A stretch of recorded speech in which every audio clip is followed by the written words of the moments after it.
Chapter 945 of One Piece is out, and oh boy, this was just an immensely fun chapter to read.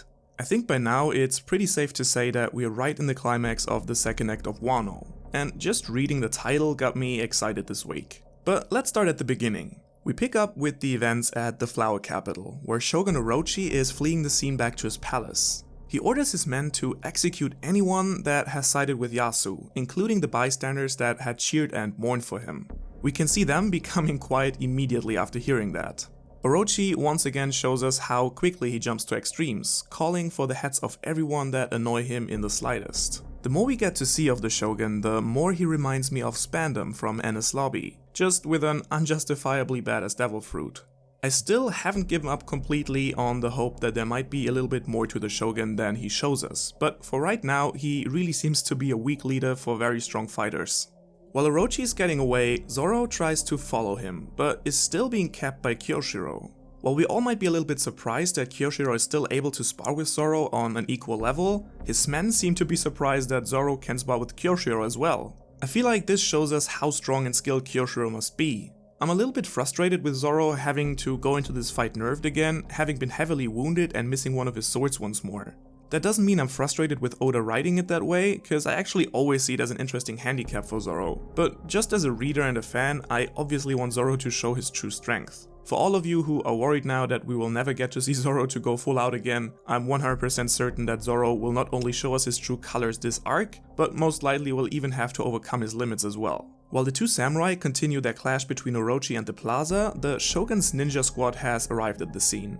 I was a little bit surprised, to be honest, that they hadn't accompanied their master before, and you kind of have to wonder what exactly they were up to before that. Either none of them really thought there would be any danger in the Shogun going to a public execution of a beloved hero of Wano, which would make them really bad bodyguards, or, as was suggested last chapter, Orochi actually left without telling anyone and they simply didn't know he had gone, which in the end also would make them really bad bodyguards. I mean, if Kyoshiro hadn't been there, and assuming that Orochi doesn't have any crazy hidden skills himself, he basically would have been cut down by Zoro right there.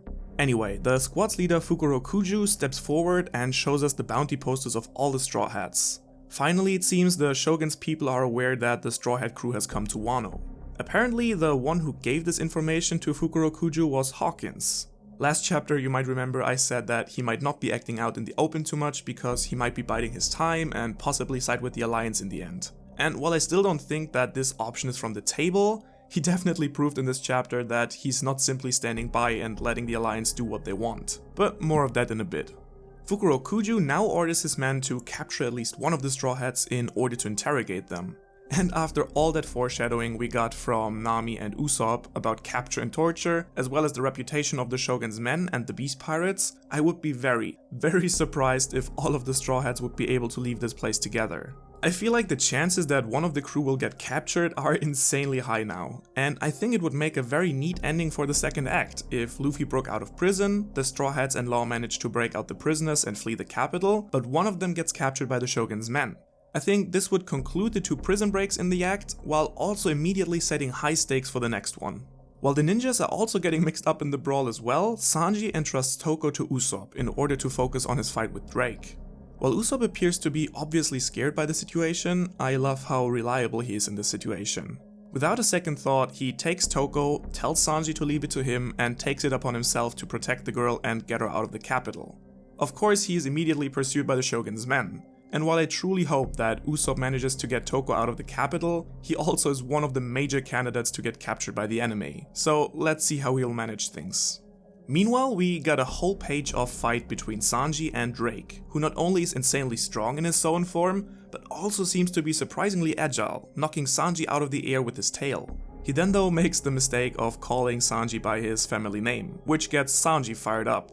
I really hope we also get to see more of this fight, and I hope that Sanji manages to go head to head with Drake without having to rely on his suit. And in general, I hope that Sanji will only have to use that suit as a temporary power-up in this arc, since I think we can all agree that he looks a lot more badass when fighting in his kimono.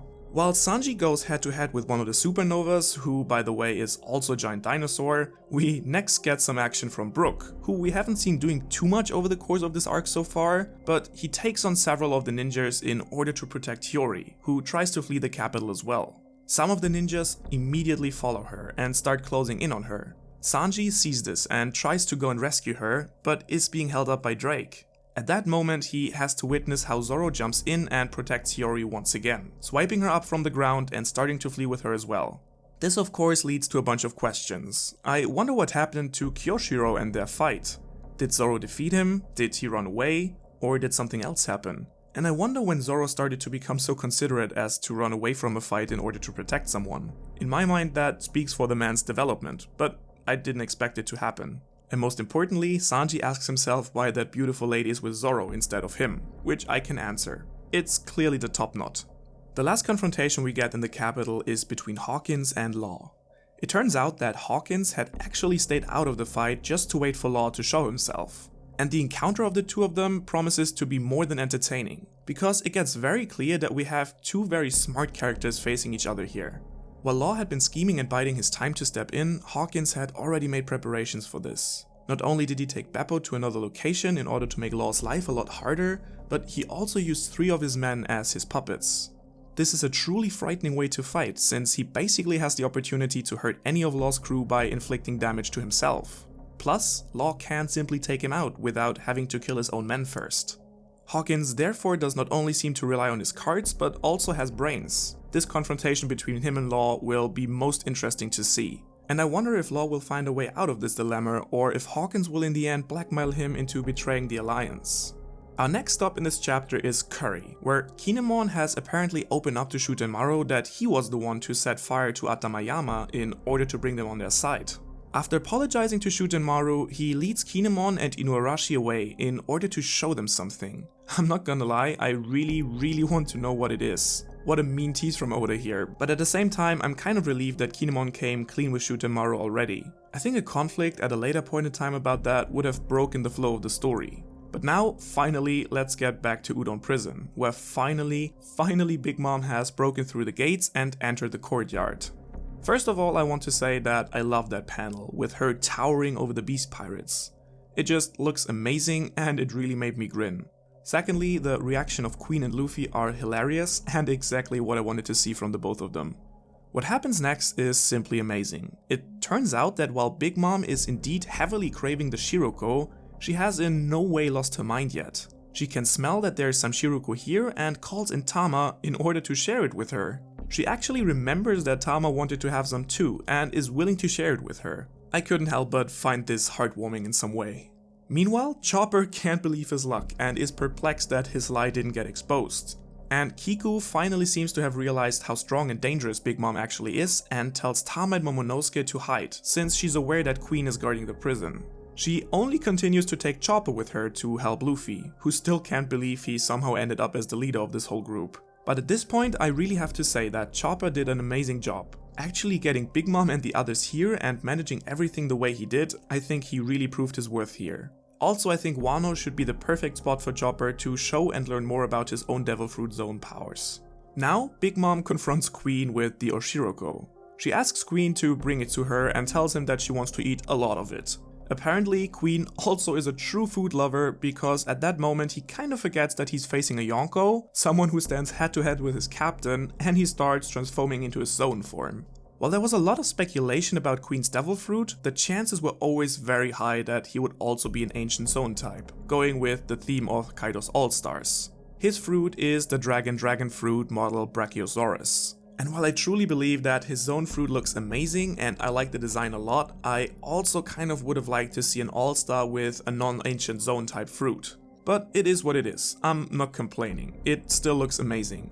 Now, also towering over everyone in the courtyard, he makes the grave mistake of telling Big Mom that he won't share any of his Shiroko with her. This leads to Big Mom smashing his head into the ground, showing everyone that it might not have been too smart a move of Queen to get into a brawl with a Yonko. Again, what an amazingly drawn panel here. But now let's recap. In another amazing chapter, we finally got a lot of action with the Straw Hats in the Flower Capital. I love that Brook finally got to do something in this arc, and Sanji's having a very interesting face-off with one of the supernovas. We are not sure what Robin and Nami are up to, but I can say that I'm really impressed with Zoro and Usopp in this chapter. Zoro faced off against Kyoshiro and later flew in to save Hiyori once again. He actually decided to flee the fight and save her, which I think is definitely a new side we got to see from him. I was very impressed by that.